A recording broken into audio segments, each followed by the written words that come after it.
Hola a todos, mi nombre es José Antonio López Cerezo. Soy el responsable del módulo Ciencia, Tecnología y Sociedad y en esta ocasión vamos a abordar un tema que es un tema central dentro del módulo. Es el de la descripción de los enfoques y las tradiciones principales que están a la base de los estudios de ciencia, tecnología y sociedad. Por describirlos en una cápsula de un modo muy breve, este enfoque consiste en el estudio de los aspectos sociales de la ciencia y la tecnología y se distingue por dos grandes rasgos: el carácter crítico, porque reacciona frente a la tradicional visión esencialista, benemérita, triunfalista de la ciencia, como la mera aplicación de un método para el descubrimiento de verdades. La ciencia es mucho más que eso, y en la ciencia hay implicados elementos culturales, políticos, económicos, humanos, muy importante, que necesitamos tener en cuenta para entender cómo cambia, hacia dónde cambia, cuál es el ritmo del cambio, qué persigue, etc. Y también el segundo rasgo es el carácter interdisciplinar, apreciar la complejidad de la ciencia y la tecnología. Requiere tener en cuenta o tener como base un marco explicativo lo suficientemente rico que vaya mucho más allá del estudio de los aspectos epistémicos internos de la ciencia y que incluya a la sociología, a la historia, a la politología, etc. La ciencia, la tecnología y la sociedad tienen su origen hace unos 35 años en la investigación académica, en una serie de investigadores que comienzan a estar insatisfechos con esa visión esencialista y benemérita clásica de la ciencia y consideran que es necesario contextualizarla y poner de relieve estos aspectos sociales de la misma. Y por otro lado, el cambio en las sensibilidades públicas que se produce también hace unos aproximadamente 35 o 40 años, cuando se comienza a apreciar los efectos negativos que muchas veces de forma intencionada tiene el desarrollo tecnológico o el desarrollo industrial de base tecnológica. Un último elemento importante para caracterizar este campo es decir que sus líneas de trabajo, su horizonte de aplicación, tienen también tres líneas. Por un lado, la investigación, el proporcionar estudios de caso y elementos teóricos para entender de otro modo la naturaleza de la ciencia. Por otro lado, la educación, proponer modelos educativos y contenidos que respondan a esta nueva visión de la ciencia. Y por otro lado, las políticas públicas, proponer instrumentos que hagan posible la apertura social del control, de la regulación del cambio científico y tecnológico. El manual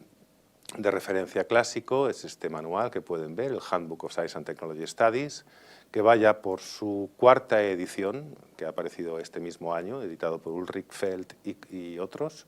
Es el manual de referencia que se considera internacionalmente como tal. Bien, pero deteniéndonos un poquito más en qué cosa es ciencia, tecnología y sociedad, y siendo un poco transgresor, porque he utilizado esta diapositiva manuscrita, quizá para reflejar que lo que me importan más son los contenidos que las formas. Cuando uno revisa artículos que se incluyen habitualmente en este campo, se encuentra con que hay dos grandes formas de entender el estudio de los aspectos sociales de la ciencia y la tecnología que responden a dos lecturas internacionales de este acrónimo: Science, Technology and Society, Ciencia, Tecnología y Sociedad, o Estudios de Ciencia y Tecnología, Science and Technology Studies, STS, que se resume en el mismo acrónimo en inglés. Y son dos formas, dos miradas complementarias a los aspectos sociales de la ciencia. En primer lugar,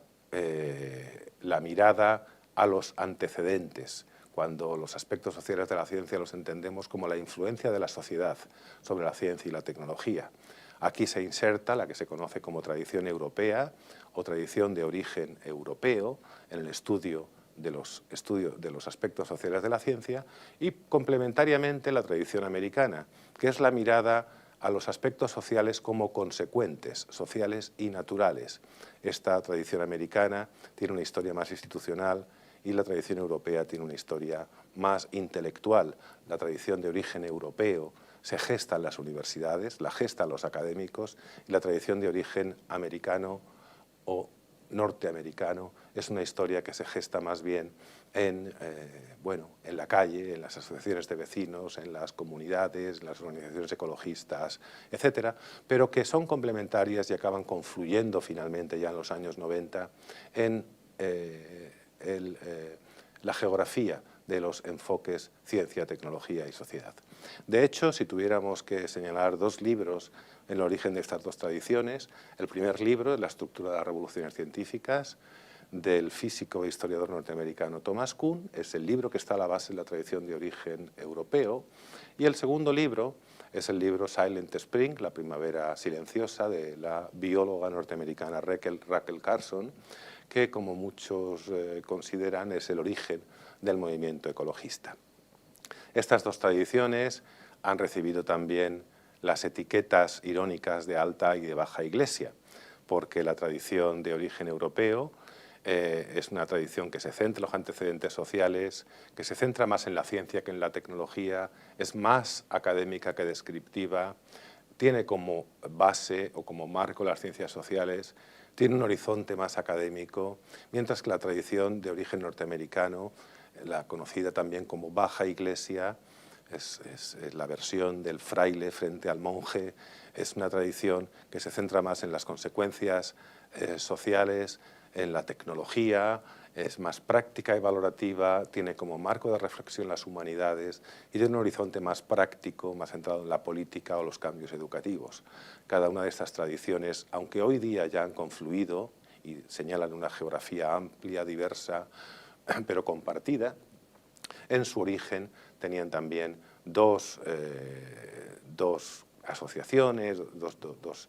diversos tipos de revistas que estaban vinculadas a los autores que conformaban estas tradiciones. En la Alta Iglesia encontramos la Sociedad de los Estudios Sociales de la Ciencia, la Society for Social Studies of Science, y revistas como Social Studies of Science, Science, Technology and Human Values, mientras que en el caso de la Baja Iglesia encontramos otras organizaciones como la SPT, la Society for Philosophy and Technology,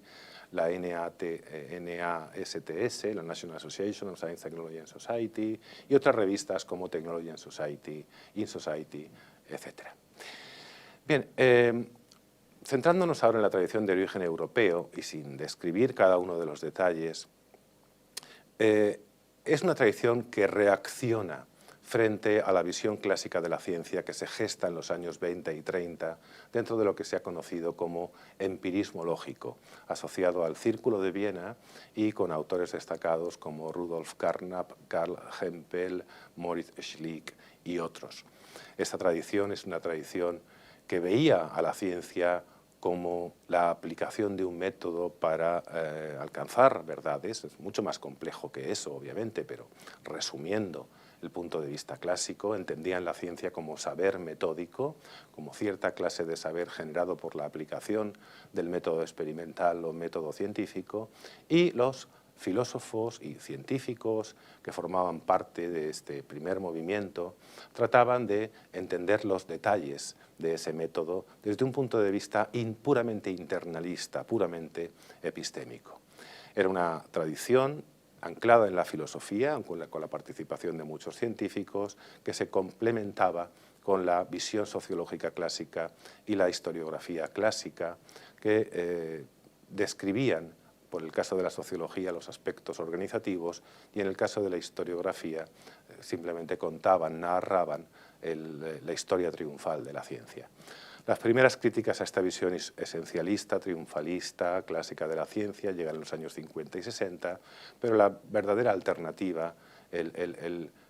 la carga de profundidad llegó con la publicación del libro de Kuhn, que hemos visto, de 1962, y el remate de la muerte de Rudolf Carnap, el líder de la visión clásica, en 1970. A partir de los 70 se gesta esta tradición de origen europeo, vinculada o tomando como núcleo original el Strong Program o programa fuerte de la sociología del conocimiento, que enuncia David Bloor y al cual acompañan otros académicos como Barry Barnes, Donald Mackenzie, etcétera, en los años 70. Ahora vamos a ver con un poquito más de detalle los elementos principales de estos programas. A partir de fines de los 70, principios de los 80, este programa fuerte, que es el origen, como he dicho antes, de los enfoques CTS en la tradición de origen europeo, se ramifican en una serie de teorías, de modelos, como el EPOR, el SCOT, los estudios de laboratorio, etcétera, que desarrollan y diversifican este enfoque social de origen europeo y anclado sobre todo al mundo académico. Todo esto que estoy describiendo son enfoques, modelos que se desarrollan en el ámbito puramente académico en las primeras décadas de desarrollo de los enfoques CTS. El libro donde se enuncia el programa fuerte es este, Conocimiento e Imaginería Social, de David Bloor. Y por resumir en una cápsula lo que quiere decir, el mensaje que quiere trasladar este libro, cuando nosotros pensamos cuál es la relación entre naturaleza y sociedad, la respuesta clásica, la respuesta tradicional es muy sencilla. En la sociedad, en las comunidades científicas, alcanzamos las formas de consenso que alcanzamos. Los científicos describen la realidad como la describen. ¿Por qué? Porque la naturaleza es como es, porque la realidad es de ese modo. Y en ciencia se dispone del método adecuado para captar los detalles de esa naturaleza. Pues bien, el mensaje que traslada David Bloor con este libro y en general esta tradición en los enfoques CTS es que le estamos dando la vuelta a la cuestión. No es que la sociedad sea como sea o tengamos las formas de consenso que tenemos porque la naturaleza es como es, sino que la naturaleza es como es, o mejor dicho, la vemos como la vemos, porque hemos alcanzado las formas de consenso que hemos alcanzado. Y por tanto, lo que tenemos que estudiar al tratar de entender las relaciones entre naturaleza y sociedad, o tratar de entender por qué tenemos la ciencia que tenemos, lo que tenemos que estudiar, repito, es cómo se alcanzan esas formas de consenso, es decir, los aspectos sociales que rodean a la empresa de la ciencia, al desarrollo de la ciencia. Bien, en el programa fuerte, que como he dicho es el primer modelo en la tradición de origen europeo de los enfoques CTS, el programa fuerte de lo que se llamó la Sociology of Scientific Knowledge, la SSK, la Sociología del Conocimiento Científico, se apoyaba en 4 grandes principios. El primero era el de la causalidad. Debemos estudiar las causas que producen el cambio en ciencia, que producen acuerdo, que producen la resolución de las controversias, las causas materiales, las causas sociales, no causas teleológicas o fantasmagóricas como la búsqueda de la verdad. En segundo lugar, el estudio debe ser imparcial. Debemos atender tanto a la verdad como a la falsedad, al error como a la corrección. En tercer lugar, debemos ofrecer explicaciones simétricas, el mismo tipo de explicación para el error o para la incorrección y para la corrección. Y en cuarto lugar, este modelo explicativo debe aplicarse sobre la sociología misma. Ese es el programa que está en el origen de los enfoques CTS en esta tradición de origen europeo. Este programa después se ramificó, apareció el EPOR, apareció el SCOT. El EPOR es el Empirical Program of Relativism, el programa empírico del relativismo que saca adelante el sociólogo Harry Collins en colaboración con otros, donde se trata de estudiar controversias y cuáles son los mecanismos de cierre de esas controversias, destacando los componentes sociales en el cierre de las controversias científicas. Y posteriormente esta idea se lleva al SCOT, al estudio del cambio temporal de la tecnología, por parte del ingeniero neerlandés Vive Baika y otros colaboradores, que desarrollan una visión evolutiva o cuasi evolutiva del cambio tecnológico como un proceso de variación y selección, con determinantes sociales tanto para la generación de variaciones como para la selección de los elementos, artefactos o sistemas técnicos que producen esos contextos de variación. Otro de los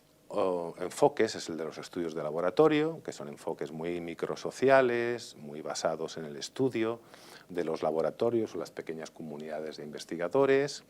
que se trata de estudiar como cajas negras, donde hay un input y un output, y ver cuáles son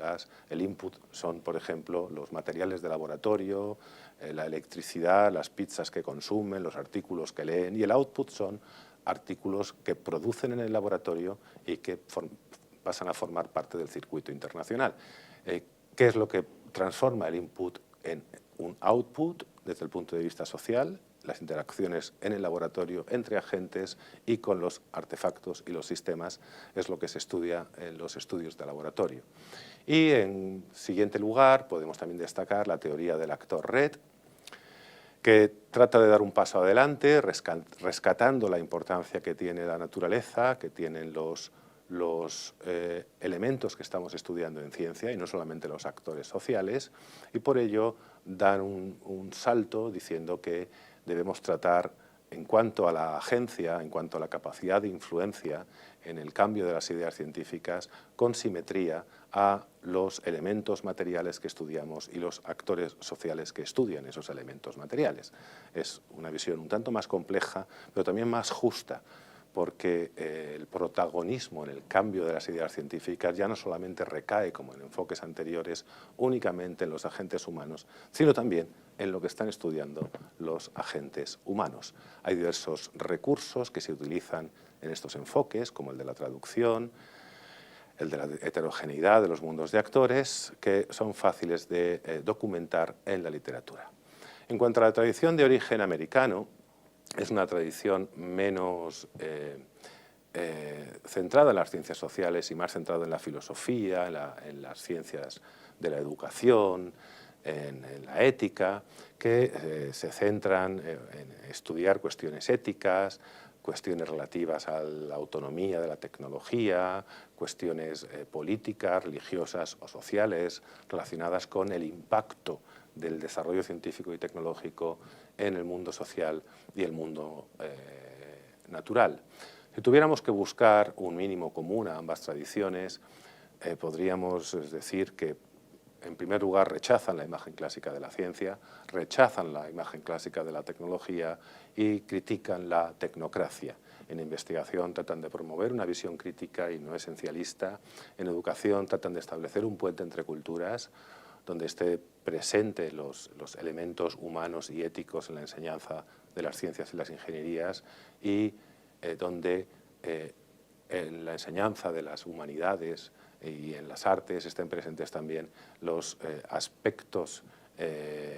científicos y tecnológicos que son tan imprescindibles para entender la mayor parte de los asuntos sociales de interés general en nuestros días. Y en política se trata de promover, estudiar y promover mecanismos de participación. Todo esto además está enlazado, está vinculado cada una de estas ideas.